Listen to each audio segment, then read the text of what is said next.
काल झालेल्या बैठकीमध्ये मराठा समाजाला कशा प्रकारे आरक्षण मिळेल हे राज्याचे उच्च शिक्षण मंत्री चंद्रकांत पाटील यांनी वार्ताहरांशी संवाद साधताना व्यक्त केलेले आहे. मी परमेश्वर कदम, आपण पाहत आहात रणसंघर्ष डिजिटल न्यूज मीडिया. सोपं पडेल.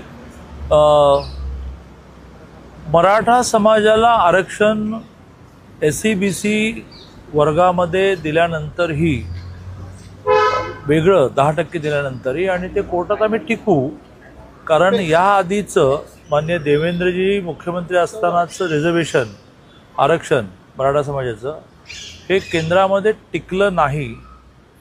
त्याच्यामध्ये त्यावेळच्या उद्धवजी सरकारने पुरेशी मेहनत घेतली नाही असा आमचा आरोप आहे. पण ते फेटाळताना जी निरीक्षणं नोंदवली सुप्रीम कोर्टाने, त्या सर्व निरीक्षणांचा विचार करून, उदाहरणार्थ सॅम्पल सर्वे जो आहे ते सॅम्पल जास्त घ्यायला पाहिजे, त्यावेळेला 3 कोटी घेतले. त्यामुळे आमचा दावा असा आहे की SEBC आरक्षण जे मराठा समाज वेगळे देतात आम्ही टिकू.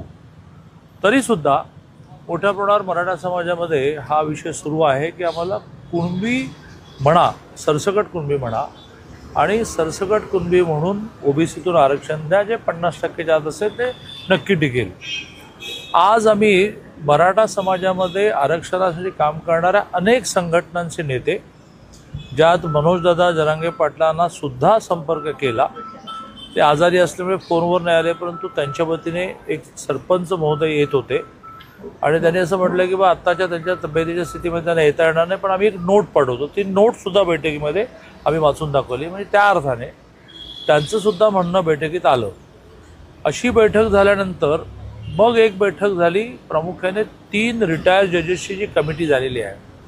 रिटायर्ड जज निवृत्त न्यायाधीश भोसले साहेब, निवृत्त न्यायाधीश गायकवाड साहेब आणि निवृत्त न्यायाधीश शिंदे साहेब, त्यांच्याबरोबर AG आणि लॉ सेक्रेटरी आणि आम्ही शंभूराज देसाई, प्रवीण दरेकर, प्रसाद लाड, जगदीशसिंह राणा, आमचे राजा राऊत असे सगळे बसलो.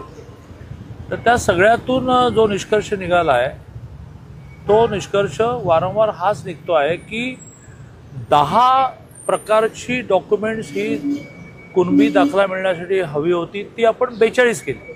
म्हणजे कुणबी दाखला मिळवणं आणखी सोपं केलं.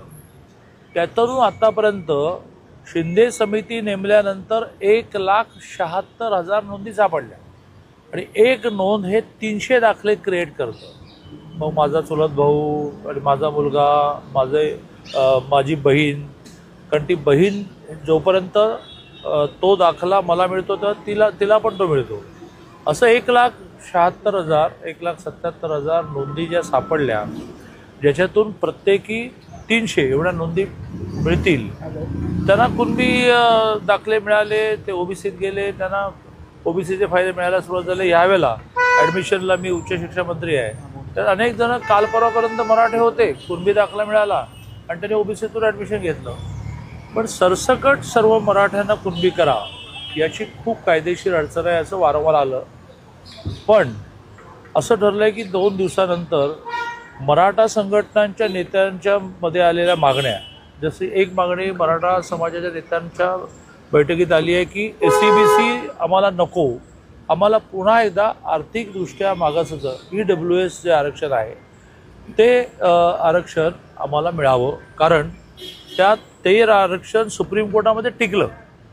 त्याला आता सुप्रीम कोर्टात टिकल्यानंतर मागे जायला काही वाव नाही. आणि त्यात जातीचं आरक्षण नसणाऱ्यांना ते मिळत असल्यामुळे खूप कमी जाती राहिल्या आणि मराठा समाजाला 3 वर्ष 8.5% मिळालं.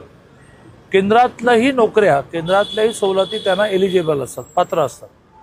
मग आम्ही ते घालवलं आणि SEBC मिळवलं. तर आमचं SEBC काढून घ्या, कारण SEBC असताना आर्थिकदृष्ट्या मागासांचं आरक्षण देता येत नाही.